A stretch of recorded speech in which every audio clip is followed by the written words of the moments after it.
Every life is a story, every moment a chapter. Here on Slow English Stories, we pause to listen. Welcome to Slow English Stories. We are happy you are here to practice your English with us. Today, we have a classic tale from the Brothers Grimm. It is a story about the powerful love between a brother and sister. It is also about a dark magic that changes their lives forever. Let's begin the story of Brother and Sister. The little dog under the table was happy. The woman threw it a piece of bread. The dog ate the food quickly. The girl watched from the corner of the room. Her stomach was empty. That piece of bread was hers. But her stepmother had kicked it from her hand. The woman's foot was hard. Her heart was harder. The girl's brother saw everything. His eyes were dark with a quiet anger. He looked at his sister.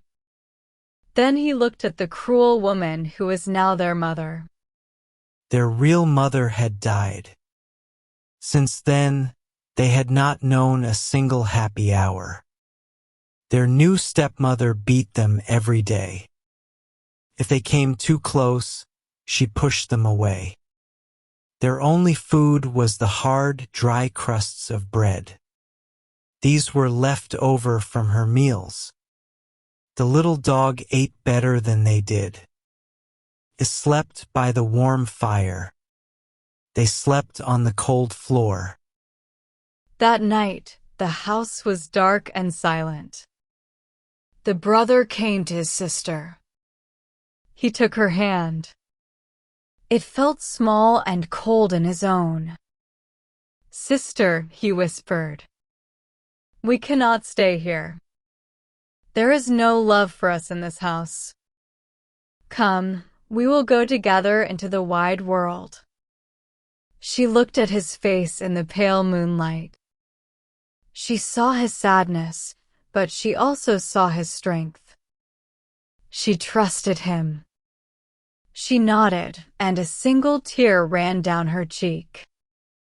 She squeezed his hand, and they left the house without a sound. They walked the whole day. They crossed green meadows and empty fields. They climbed over sharp stones. The stones hurt their bare feet. In the afternoon, the sky turned gray. A soft rain began to fall. The sister looked up at the clouds.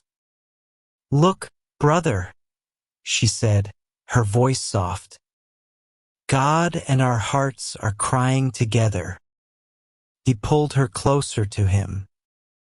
They continued to walk, two small figures in a wide, lonely world. When evening came, they arrived at a great forest. The trees were tall and dark. They looked like giants sleeping in the fading light. They were tired from their long journey. They were tired from their sorrow and their hunger. They found an old, hollow tree. It was a perfect little room inside the wood. They went inside and held each other for warmth. Then they fell into a deep sleep. The next morning, the sun was already high in the sky. Its warm light shone down through the leaves. The light went into the hollow tree. The brother woke up first. His mouth was dry, and his throat hurt. "Sister," he said, waking her gently, "I am so thirsty. If I could find a little spring, I would drink. I think I hear water running somewhere." He stood up and took her hand. Together, they left the safety of the tree to find the sound. But they were not alone in the forest. Their stepmother was a witch. She knew the children had run away. She had followed them secretly. She moved like a shadow between the trees. With her dark magic, she had put a curse on every spring in the forest. She wanted to punish them for leaving her. Soon the children found a small spring. The water was clear and beautiful. It sparkled as it ran over smooth, gray stones.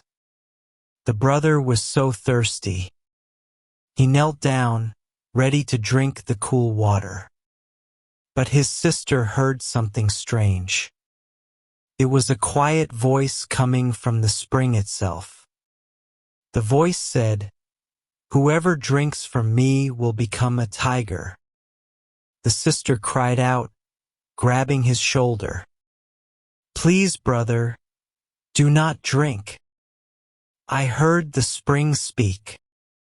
It said you will become a wild animal and tear me to pieces."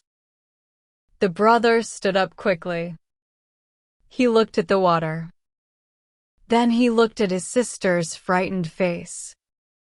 His thirst was terrible, but his love for her was stronger.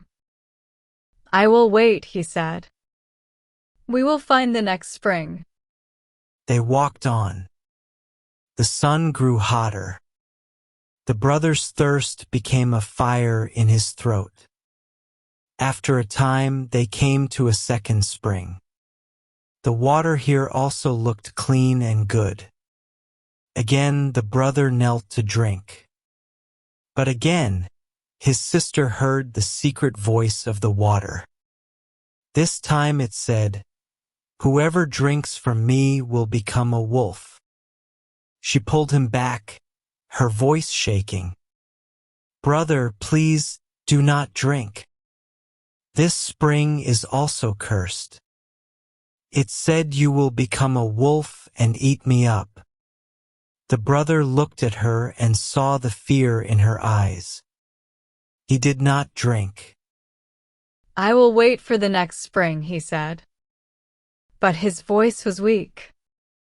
"But then, sister, I must drink. I must.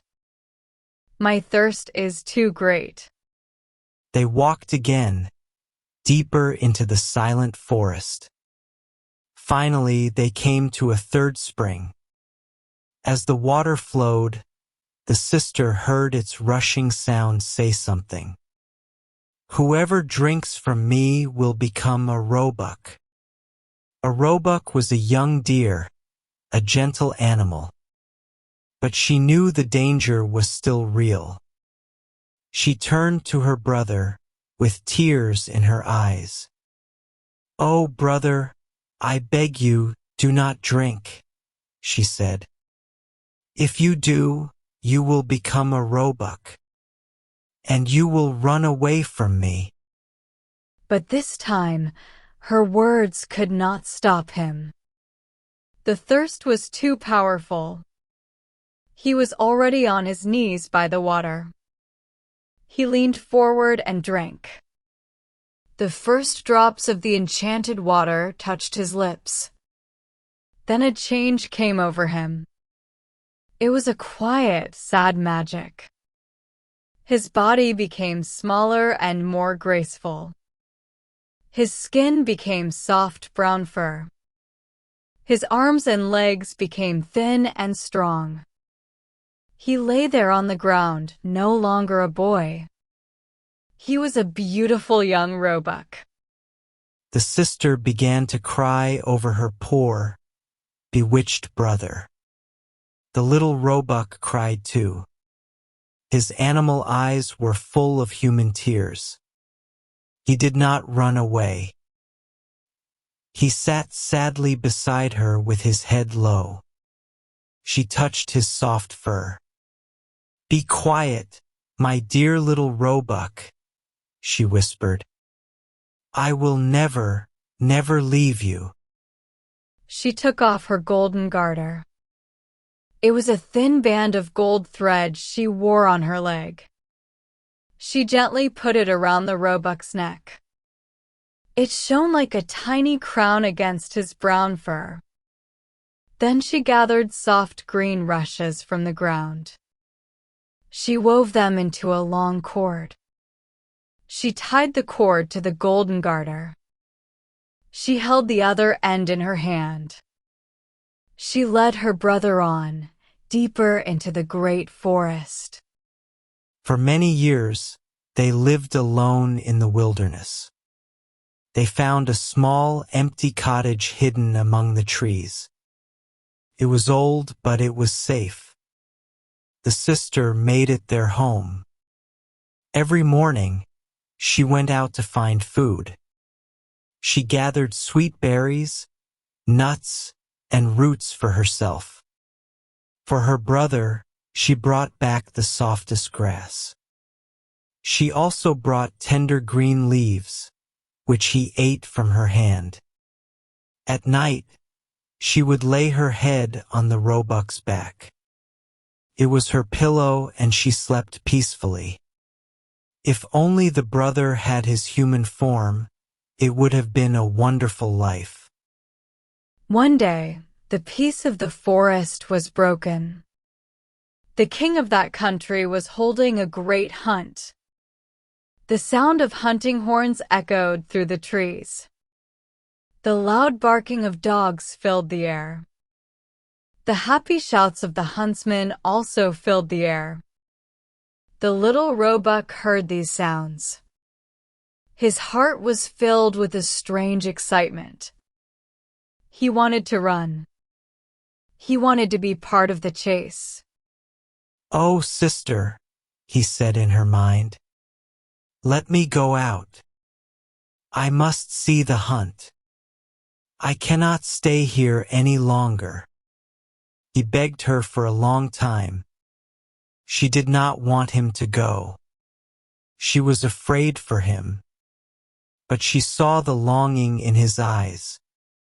Finally, she agreed. "You may go," she said. "But you must come back to me in the evening. I will lock the door to keep the wild huntsman out. When you return, knock and say, 'My little sister, let me in.' Then I will know it is you. If you do not say those words, I will not open the door." The little roebuck promised. He jumped with happiness and ran out into the forest. The king and his huntsmen saw the beautiful animal. It had a golden collar. They had never seen such a creature. They began to chase him, but they could not catch him. Whenever they thought they were close, he would leap away. He jumped over the bushes and disappeared. When it was dark, he ran back to the little house. He knocked on the door. He said, "My little sister, let me in." She opened the door for him, and he jumped inside.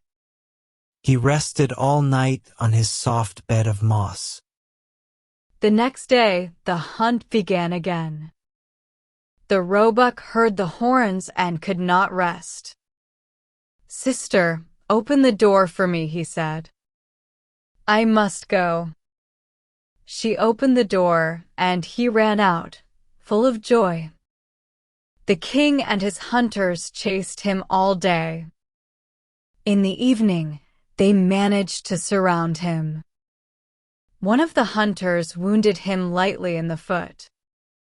The wound was not deep, but it made him limp. He could not run so fast. Slowly, he made his way back to the cottage. One of the hunters followed him. The man hid behind a tree and watched. He heard the roebuck say, "My little sister, let me in." He saw the door open and the roebuck go inside. The hunter remembered the words and went back to the king. He told the king everything he had seen and heard. The little sister was terrified when she saw her dear roebuck was wounded. She washed the blood from his foot. She put soft herbs on the wound to help it heal. Go to your bed, my sweet roebuck, she said. Rest so you will be well again. The wound was small. By the next morning it was healed. When he heard the sounds of the hunt again, he wanted to go. I cannot stay inside, he said. They will not catch me so easily this time. The sister began to cry. They will kill you, she said. I will be alone in this forest, with no one in the world. I will not let you out. Then I will die here of sadness, the roebuck answered. When I hear the hunting horn, I feel I must run. She saw that she could not stop him. With a heavy heart, she unlocked the door. The roebuck jumped out, healthy and happy, and ran into the woods. When the king saw him, he spoke to his hunters. Follow him all day, he said. But do not hurt him. They chased the beautiful roebuck until the sun began to set. Then the king spoke to the hunter who had followed the roebuck before. Now show me the little house in the wood. The king arrived at the cottage. He knocked on the door. He said in a soft voice, "My little sister, let me in." The door opened and the sister stood there. The king had never seen anyone so beautiful. She was frightened when she saw the tall stranger.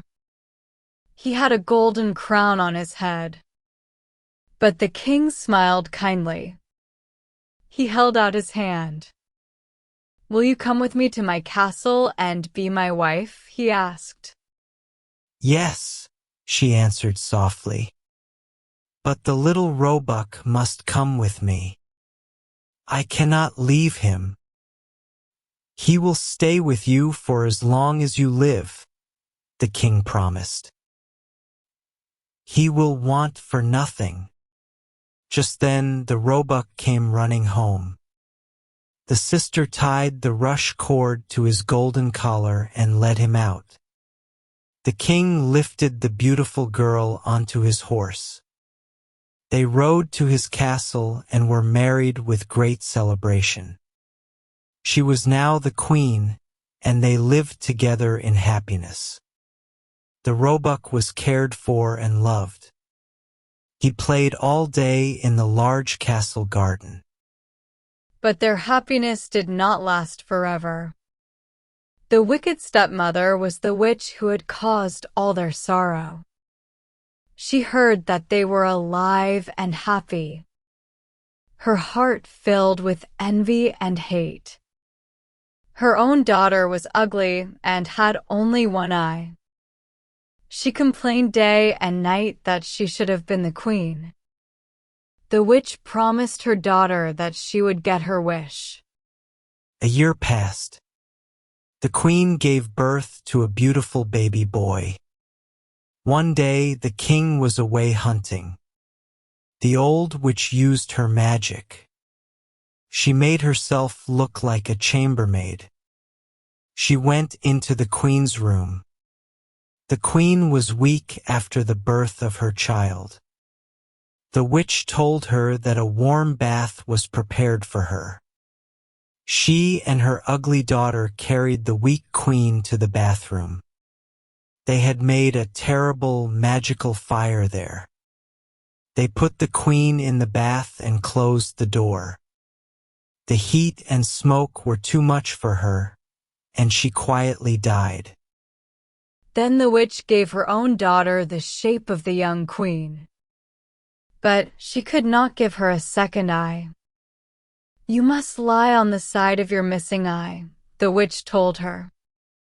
"Then the king will not notice anything." When the king returned, he was happy to hear he had a son. He did not see that the woman in the bed was not his true wife.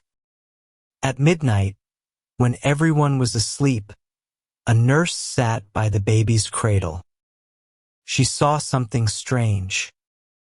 The door to the room opened silently. The true queen came in. She was pale like a ghost.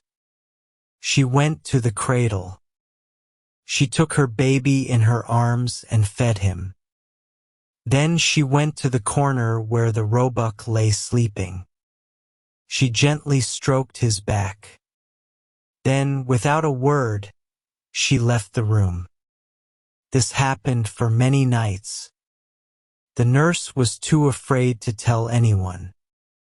After some time, the queen's ghost began to speak. One night, she held her child. She whispered, "How's my child? How is my fawn? Now I come twice more and then never again." The nurse heard her words. When the ghost was gone, she went to the king. She told him everything. The king was shocked. "I will watch by the child's bed myself tonight," he said. That night he waited in the dark room. At midnight, the ghost of his wife appeared again. She whispered, "How is my child? How is my fawn? Now I come one more time and then never again." She cared for the baby and the roebuck, and then she disappeared. The king's heart was full of sorrow and love. But he did not dare to speak to her. He watched again the next night. She came for the last time. "How is my child? How is my fawn?" she whispered sadly. "Now I come this time and then never again." The king could not hold himself back any longer. He ran to her and cried, "You can be no one else but my dear wife." At the sound of his voice, she answered, "Yes, I am your dear wife." In that moment, by God's grace, life came back to her. Her cheeks became rosy. She was warm and healthy once more. She told the king the wicked story of the witch and her daughter. The king was filled with rage. He had them both brought before a judge. A terrible sentence was given. The ugly daughter was taken into the forest. There she was torn to pieces by wild animals. The wicked witch was thrown into a fire and burned. As soon as the witch's body had turned to ash, the magic was broken. The little roebuck changed. His fur disappeared, and his human form returned. The brother stood there, tall and strong again. The sister ran to him. They held each other, weeping with joy. Their long journey was over. The brother and sister lived happily with the king. They also lived with the little prince for the rest of their days.